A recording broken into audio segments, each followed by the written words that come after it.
Hello everyone, स्वागत है आप सभी का आपके अपने YouTube channel LD study point पे। आज हम बात करने वाले हैं BA fifth semester geography third class, जिसके अंदर थर्ड यूनिट रहने वाली है। हम एक क्लास के अंदर एक यूनिट जो कवर कर रहे हैं, जिसके अंदर आपको इंपॉर्टेंट क्वेश्चन है जो देखने को मिलते हैं। एंड आज की हमारी थर्ड क्लास है और थर्ड इकाई रहने वाली है, जिसके अंदर आज हम प्रादेशिक अध्ययन चीन का पढ़ेंगे। जो चीन के जो प्रदेश हैं उनके अंदर क्या क्या खासियत हैं, क्या क्या विशेषताएं हैं, उनके ऊपर आज अपने बात करने वाले हैं। उससे पहले अगर चैनल को सब्सक्राइब नहीं किया है तो चैनल को सब्सक्राइब कर लें, बेल आइकन को प्रेस कर लें, ताकि आने वाली हर वीडियो की जो नोटिफिकेशन आपको सबसे पहले मिल सके।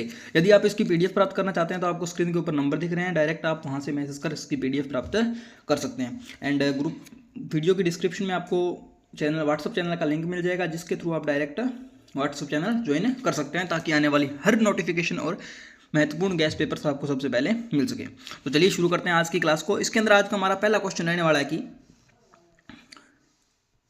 कि चीन का भौगोलिक स्थान बताइए। जो चीन है वो भौगोलिक स्थान, मतलब मैप में कहाँ पर है चीन। तो चीन एशिया महाद्वीप के उत्तरी पूर्वी भाग में स्थित है। कहाँ पर स्थित है चीन? उत्तरी पूर्वी भाग में स्थित है। इसके उत्तर में मंगोलिया, दक्षिण में भारत और दक्षिणी पूर्वी एशिया के देश हैं। पूर्व में प्रशांत महासागर तथा पश्चिम में तिब्बत और मध्य एशिया का स्थान स्थित है। चीन का यह भौगोलिक स्थान इसे एशिया की राजनीतिक, व्यापार और सांस्कृतिक संपर्कों में विशेष महत्व प्रदान करता है। इसके आसपास जो बड़े बड़े देश हैं वहाँ से इसको व्यापार में काफ़ी सपोर्ट मिलता है। और उसके बाद समुद्र से निकलता के कारण चीन में समुद्री व्यापार का विकास हुआ है, जबकि पश्चिमी भाग पर्वतीय और पठारों होने के कारण अपेक्षाकृत कम विकसित माने जाते हैं। उसके बाद चीन की स्थलाकृति की विशेषताएं बताइए। चीन की स्थलाकृति की विशेषताएं, तो चीन की स्थलाकृति की विशेषताओं में सबसे पहले आ जाएगा कि चीन की स्थलाकृति प्रमुख विशेषताएं। चीन की स्थलाकृति अत्यंत विविध है। देश के पश्चिम भाग में ऊंचे पर्वत और पठार पाए जाते हैं, जिनमें तिब्बती पठार, हिमालय प्रमुख है। मध्य भागों में पठारी और मैदानी क्षेत्र हैं, जबकि पूर्वी भाग में उपजाऊ मैदान और नदी घाटियां पाई जाती हैं। यह स्थलाकृति विविधता कृषि, जनसंख्या वितरण और आर्थिक गतिविधियों को सीधे चीन की जलवायु प्रभावित करती है। पूर्वी चीन अधिक घनी आबादी वाला क्षेत्र है। उसके बाद आता है नेक्स्ट प्रश्न, जिसके अंदर आपसे पूछा गया कि चीन की जलवायु कैसी है। जो चीन की जो जलवायु है कैसी है, तो चीन में विविध प्रकार की जलवायु पाई जाती है। चीन बहुत बड़ा क्षेत्र है। चीन बहुत बड़ा क्षेत्र है, जिसके अंदर अलग अलग प्रकार की जलवायु पाई जाती है। इसके अंदर अलग हो जाएगी, इसके अंदर अलग हो जाएगी, इसके अंदर डिफरेंट हो जाएगी। और पूर्वी चीन में मानसूनी जलवायु, उत्तर में शीतोष्ण जलवायु और पश्चिम भाग में शुष्क तथा मरुस्थल जलवायु पाई जाती है। मानसून वर्षा कृषि के लिए अत्यंत महत्वपूर्ण है। पश्चिमी भाग में वर्षा कम होने के कारण कृषि सीमित है। जलवायु का प्रभाव चीन की जीवन शैली और फसल चक्र पर स्पष्ट रूप से देखा जा सकता है। उसके बाद अगला क्वेश्चन, जिसके अंदर पूछा गया चीन की प्रमुख नदियाँ कौन कौन सी हैं। तो चीन की प्रमुख नदियाँ कौन कौन सी हैं, तो चीन में प्रमुख नदियाँ यागंत्से, क्यांग, हवांगहो, पीली नदी। हवांगहो नदी है, इसको किस नाम से जाना जाता है? पीली नदी के नाम से इसको जाना जाता है। और शी क्यांग प्रमुख नदी है। यांगत्से नदी चीन की सबसे लंबी नदी है। कौन सी नदी है? यांगत्से नदी चीन की सबसे लंबी नदी है। इसको याद रखना, यांगत्से नदी।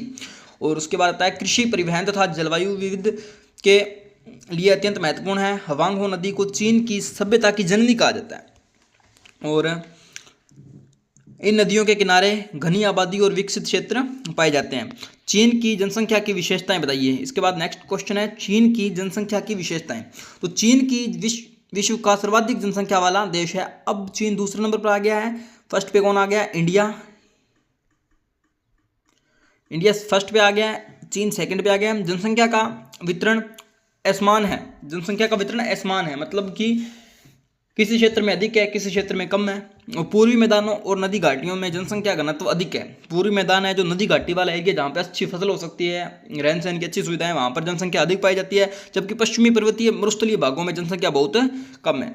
अधिक जनसंख्या ने चीन को श्रम प्रधान उद्योगों के विकास में सहायता दी है। मतलब जो चीन है उसके अंदर अधिक जितनी जनसंख्या है उसने उतने उद्योग विकसित किए हैं, लेकिन संसाधनों पर भी दबाव बढ़ाया गया है। लेकिन जो उनके पास जो उपलब्ध संसाधन है उनकी भी कमी हो रही है। उसके बाद आता है अगला क्वेश्चन, जिसके अंदर पूछा है कि चीन की कृषि की प्रमुख विशेषताएं क्या है। तो चीन की कृषि मानसूनी वर्षा पर निर्भर आधारित है प्रमुख फसलें धान, गेहूं, मक्का और चाय हैं। पूर्वी और दक्षिणी चीन में धान की खेती प्रमुख है, जबकि उत्तरी चीन में गेहूं उगाया जाता है। उत्तरी चीन के अंदर गेहूं उगाया जाता है। नदी, घाटियों और उपजाऊ मैदान कृषि के लिए अत्यंत उपयुक्त है। चीन में कृषि अर्थव्यवस्था आधार मानी जाती है। चीन के प्राकृतिक संसाधनों का वर्णन कीजिए। तो चीन के जो प्राकृतिक संसाधन है वो कौन कौन से हैं? तो चीन में प्राकृतिक संसाधनों में समृद्ध देश है। यह कोयला, लोहा, पेट्रोलियम, जैसा अमेरिका में पाए जाते थे वैसे यहाँ पाए जाते हैं। जल विद्युत संसाधन प्रचुर मात्रा में पाए जाते हैं। कोयला चीन का प्रमुख ऊर्जा स्रोत है। कोयला है जो चीन के अंदर ऊर्जा का प्रमुख स्रोत माना जाता है। इन संसाधनों के कारण चीन में भारी उद्योगों का विकास हुआ है। प्राकृतिक संसाधनों ने चीन को औद्योगिक महाशक्ति बनाने में महत्वपूर्ण भूमिका निभाई है। इसके बाद आता है नेक्स्ट पॉइंट, जिसके अंदर नेक्स्ट क्वेश्चन जिसके अंदर पूछा है कि चीन की प्रमुख औद्योगिक क्षेत्र कौन कौन से हैं? तो चीन के जो प्रमुख औद्योगिक क्षेत्र हैं वो कौन कौन से हो जाएंगे? चीन के औद्योगिक क्षेत्रों में सबसे पहले आ जाएगा, चीन के औद्योगिक क्षेत्रों में आ जाएगा पूर्वी तटीय भागों में विकसित हुए शंघाई, बीजिंग, ग्वांगझोउ और तियानजिन प्रमुख औद्योगिक नगर हैं। यहाँ वस्त्र, मशीनरी, इलेक्ट्रॉनिक्स और रसायन उद्योग विकसित हैं। समुद्र से निकटता और परिवहन सुविधाओं उद्योगों को गति प्रदान की है। आपको इसके अंदर महत्वपूर्ण प्रश्न मिलने वाले हैं सभी, आप इनको विस्तार से लिख सकते हैं। और इसके बाद आता है अगला क्वेश्चन कि चीन की अर्थव्यवस्था की प्रमुख विशेषताएं बताइए। तो चीन की अर्थव्यवस्था की प्रमुख विशेषता क्या है? चीन की अर्थव्यवस्था मिश्रित प्रकृति की है। मिश्रित प्रकृति है जिसके अंदर क्या आ जाएगा? कृषि भी होगा, उद्योग भी होगा, सेवा क्षेत्र भी होगा। सेवा क्षेत्र मतलब नौकरी, गवर्नमेंट जॉब। एंड उसके बाद आता है पिछले कुछ दशकों ने चीन ने तीव्र औद्योगिक विकास किया है और आज विश्व की प्रमुख आर्थिक शक्तियों में शामिल है। निर्यात आधारित उद्योग और विशाल श्रम शक्ति इसकी अर्थव्यवस्था की रीढ़ है। उसके बाद आता है नेक्स्ट प्रश्न और आज की क्लास का फाइनल क्वेश्चन, जिसके अंदर बात करते हैं कि चीन का प्रादेशिक अध्ययन क्यों महत्वपूर्ण है। चीन का जो प्रादेशिक अध्ययन है वो क्यों किया जाता है? ऐसा ही हमने अमेरिका के अंदर पढ़ा था कि अमेरिका का प्रादेशिक अध्ययन क्यों किया जाता है। सेम पॉइंट सभी के अंदर रहने वाले हैं, जो बस नाम का फर्क होगा।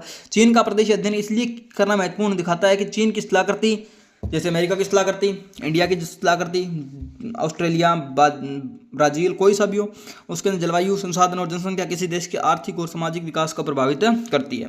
चीन का उदाहरण यह स्पष्ट करता है कि प्राकृतिक परिस्थिति के बावजूद उचित योजना और साधन योजना उपयोग से तीव्र विकास संभव है। यह अध्ययन विद्यार्थियों को वैश्विक भूगोल समझने में मदद करता है कि जिस चीन के पास बहुत सारी जनसंख्या है लेकिन उसने उद्योगों का विकास कर जनसंख्या को कार्यशील प्रगति के अंदर लगाया, और जो जनसंख्या है वो सभी के खर्चे और जो देश का डेवलपमेंट है उसके अंदर काफ़ी मदद कर रही है। आई होप आपको आज की क्लास अच्छी लगी होगी। क्लास अच्छी लगी है तो यूट्यूब चैनल को सब्सक्राइब करें, अपने दोस्तों के साथ शेयर करें और व्हाट्सएप चैनल को ज्वाइन कर लें। इसकी PDF आपको स्क्रीन पर दिए गए नंबर पर मैसेज करने से प्राप्त हो जाएगी। तब तक के लिए जय हिंद, जय भारत।